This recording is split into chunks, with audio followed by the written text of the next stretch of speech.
এই ধরনের প্লাস্টিকের বোতল আমাদের বাড়িতে কিন্তু অনেকই থাকে। অনেক সময় এগুলোকে আমরা ব্যবহার করি কিছুদিন, তারপরে ফেলে দিই। অনেক সময় আবার না ব্যবহার করেও ফেলে দিই। কিন্তু এইসব জিনিসগুলোকে ফেলে না দিয়ে আমরা যদি আবার একটুখানি মডেলিং করে নিয়ে এগুলোকে ব্যবহার করতে পারি, তাতে কিন্তু আমাদের মাসের খরচও কমবে, আবার অনেক কিছু জিনিসপত্র অর্গানাইজ করে রাখতেও সুবিধে হবে। তো আজকে সেরকমই কিছু টিপস তোমাদের সঙ্গে শেয়ার করব। তার আগে আমার চ্যানেলে তোমাদের অনেক অনেক স্বাগত জানিয়ে আজকের ভিডিও শুরু করছি। তো এই বোতলগুলোকে প্রথমে একটুখানি প্লাস্টিকের বোতলটাকে কেটে নিতে হবে। তবে এই ধরনের প্লাস্টিকগুলো একটু হার্ডি হয়, সেই ক্ষেত্রে একটু ধারালো জিনিস দিলে কাটাটা ভালো হয়। তো আমি একটু বড় করেই কাটছি, তোমরা চাইলে কিন্তু আরেকটু ছোট করে নিজেদের ব্যবহারের সুবিধের মতন কেটে নিতে পারো। আবার দেখো, এই কমফোর্টের কোটোর ওপরের প্লাস্টিকটা কিন্তু খুব সুন্দর কালারফুল দেখতে। তোমরা মনে করলে কিন্তু এরকমও ছেড়ে দিতে পারো, এইভাবেও জিনিস রেখে ইউজ করতে পারো। অথবা এটার প্লাস্টিকটা সরিয়ে দিয়ে এটাতে তোমরা হ্যান্ড প্রিন্ট করে বা অন্যরকম প্রিন্ট করে ব্যবহার করতে পারো। বোতলগুলো আমার কাট করা হয়ে গেছে। কেটে নেওয়ার পর দেখুন এই জিনিসগুলো, এগুলো কিন্তু ফেলে দেওয়ার নয়, এগুলোকেও কিন্তু আমরা কাজে লাগাতে পারি। আবার এই মুখিটা যখন আমরা কোনো কিছু লিকুইড তেল হোক জল হোক ঢালতে যাই, অনেক সময় বোতলের বাইরে পড়ে যাওয়ার চান্স থাকে। তো এটা দেখুন আমার একদম বোতলের খাঁজে খাঁজে বসে গেল। এবার আপনার জল তেল লিকুইড যাই ঢালুন না কেন, বাইরে পড়ে যাওয়ার ভয় নেই।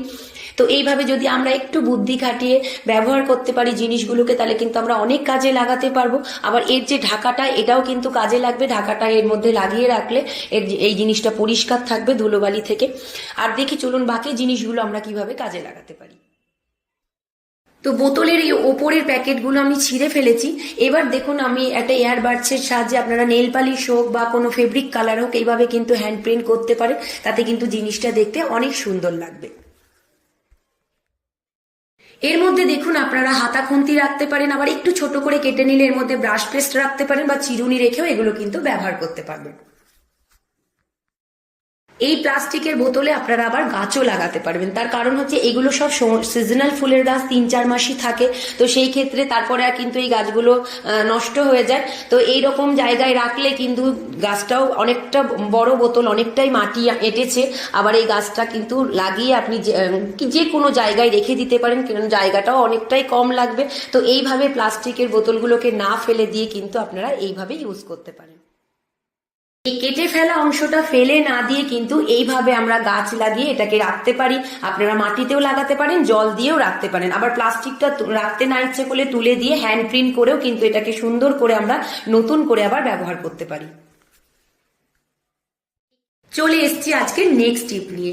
নেক্সট টিপ হচ্ছে এরকম সোমপাপড়ির বাক্স নিয়ে। এরকম সোমপাপড়ির বক্স কিন্তু আমাদের কাছে থাকেই এবং আমরা বেশিরভাগ টাইমে ফেলে দিই। কিন্তু এটাকে ফেলে না দিয়ে দেখুন আমরা এটাকে কিভাবে কাজে লাগাতে পারি।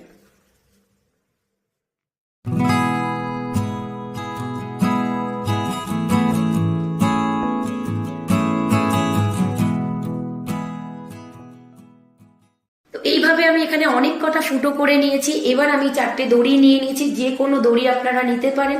তো এবার এই চারদিকে 4টে দড়ি ভরে দেখুন এটাকে আমি কিভাবে কাজে লাগাচ্ছি।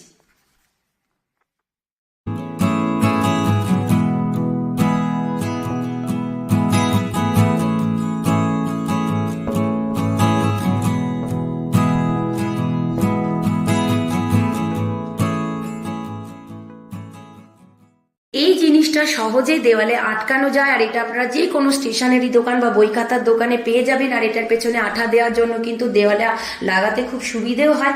আর আপনারা যে কোনো হালকা জিনিস এটার মধ্যে হ্যাং করতে পারবেন, তবে 10 থেকে 15 মিনিট পর হ্যাং করলে ভালো হয়। তো যেটা আমি বানালাম সেটা এর মধ্যে ঝুলিয়ে রাখবো, আর তার মধ্যে রেখে দেবো হচ্ছে ব্যবহার করা স্কচ ব্রাইট। কি হয়, আমরা স্কচ ব্রাইট ব্যবহার করার পর যতই চিপে রাখি না কেন, ওর মধ্যে একটু জল থেকেই যায়, আর জলে জলে একটা বাজে গন্ধও হয়ে যায়। আবার তাড়াতাড়ি স্কচ ব্রাইটগুলো নষ্ট হয়ে যায়। ব্যবহার করার পর যদি আমরা এর মধ্যে স্কচ ব্রাইটগুলো রেখে দিই, বিশেষ করে রাত্রিবেলা, তো সারা রাতে যতটা জল থাকবে সব জলটা ঝরেও যাবে। আবার স্কচ ব্রাইটগুলো কিন্তু তাড়াতাড়ি নষ্ট হবে না, বিশ্রী গন্ধও হবে না। কেমন লাগলো এই টিপসটা আমাকে অবশ্যই কমেন্ট বক্সে জানাবেন। তো চলুন চলে যাই আজকে নেক্সট টিপে।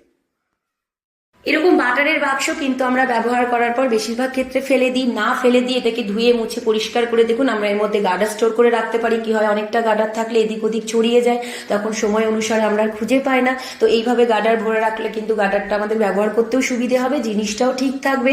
আবার দেখুন এরকম দড়ি, এটা কিন্তু এরকম ফেলে রাখলেও দেখতে বাজে লাগছে। তো এটার মধ্যে ভরে রাখলে কিন্তু জিনিসটাও ঠিক থাকবে, দেখতেও ভালো লাগছে, আবার আমাদের খুঁজে পেতেও সুবিধে হবে। এই পর্যন্তই। কেমন লাগলো আমাকে অবশ্যই কমেন্ট বক্সে জানাবেন। ভিডিও ভালো লাগলে প্লিজ একটা লাইক করে দেবেন, আর এরকম নতুন নতুন ভিডিওর আপডেট পেতে আমার চ্যানেলটা আপনারা সাবস্ক্রাইব করেও রাখতে পারেন। তো এখনকার মতন আসি, আবার নেক্সট টিপ নিয়ে আপনাদের সঙ্গে খুব তাড়াতাড়ি দেখা হচ্ছে। নমস্কার।